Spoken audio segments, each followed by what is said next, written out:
The third key is thought, and we talked a little bit about this yesterday. How did the Hebrews think? Philosophy, the study of the basic principles and concepts of a particular branch of knowledge.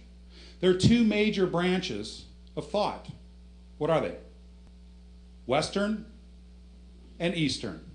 There's many sub-branches, but those are the two major branches across the world. In the ancient world, we're talking about 6,000 years ago, there was only one form of thinking, one major form of thinking, and that was Eastern thought. It wasn't until the Greeks came along and they started developing a new philosophy of life, and that's when the Western philosophy was born. They were the minority for a little while.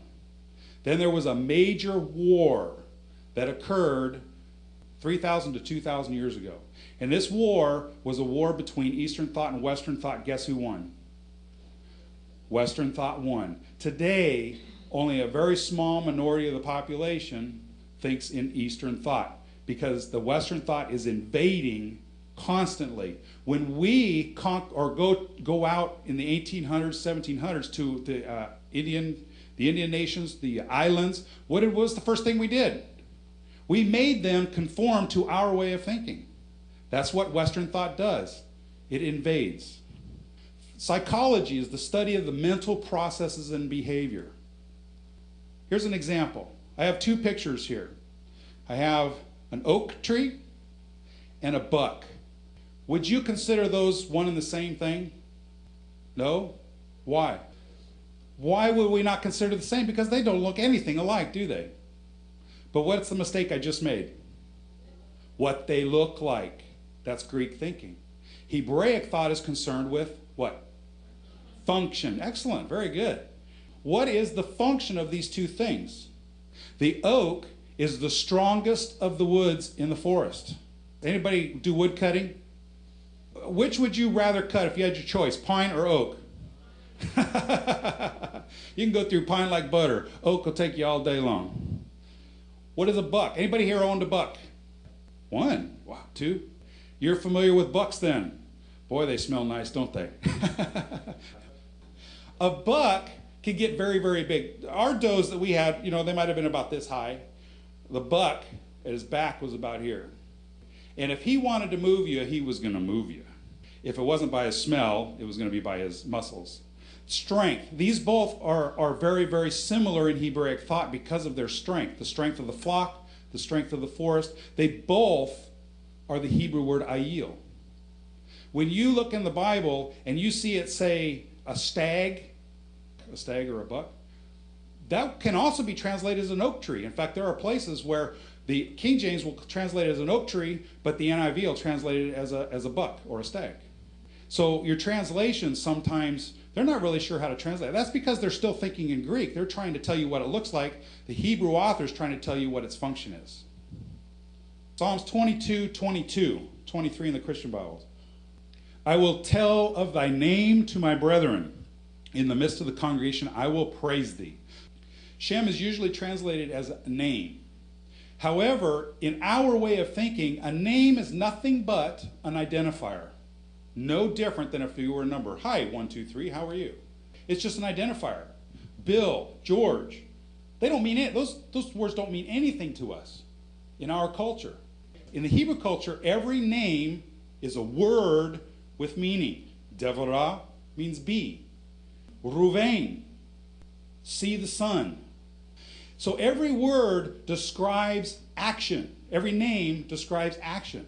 That name then is their character. Anybody hear the word, Hebrew word neshama? What is neshama? Genesis 2:7. And he breathed into his nostrils the breath, the neshama of life.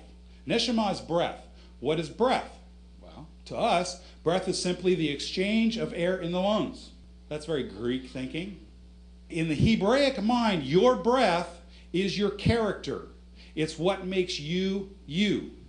So when you see in the Bible, when it says the breath of God, it's not talking, that's not the breath of God.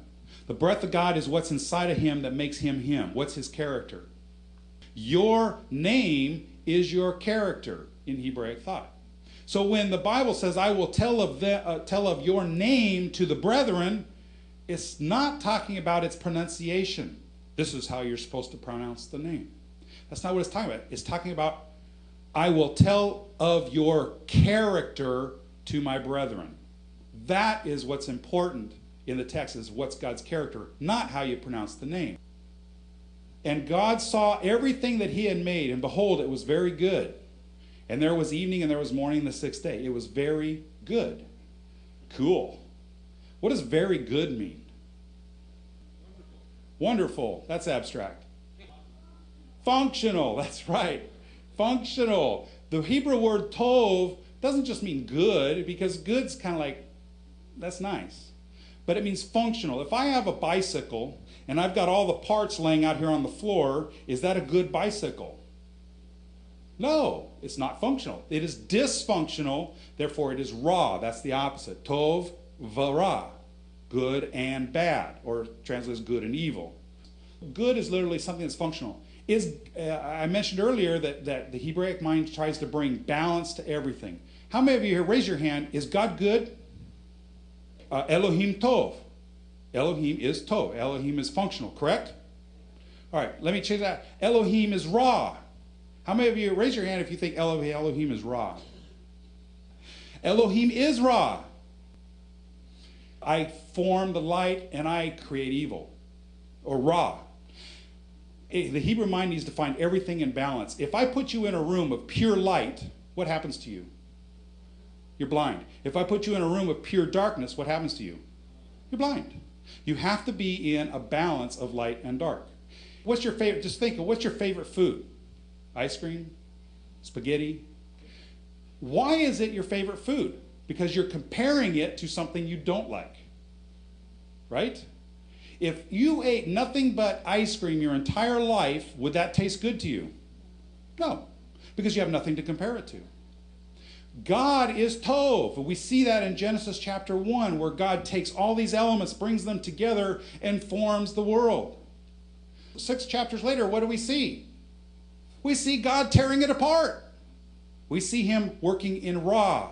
We see him in Tov. We see him in Ra. He is a perfect balance of both. This is contrary to our way of thinking. Lot has the men of Sodom coming to him saying, give us those men that came to your house. What does he do?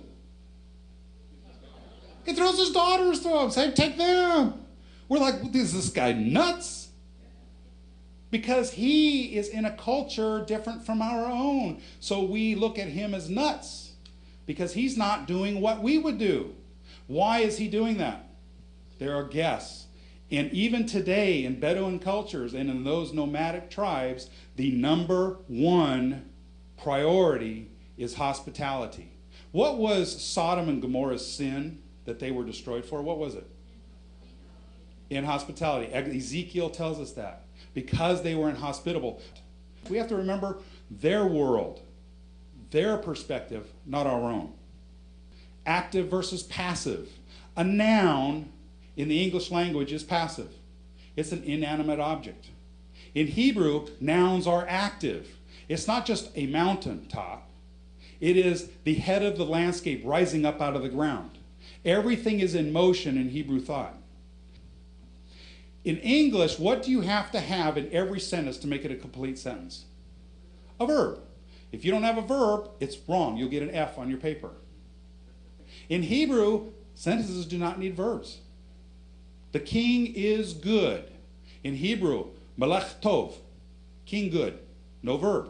It's very common. You don't have to have verbs. Why? Because nouns act as verbs. A verb describes the action of something. A noun describes someone of the action. They're both related.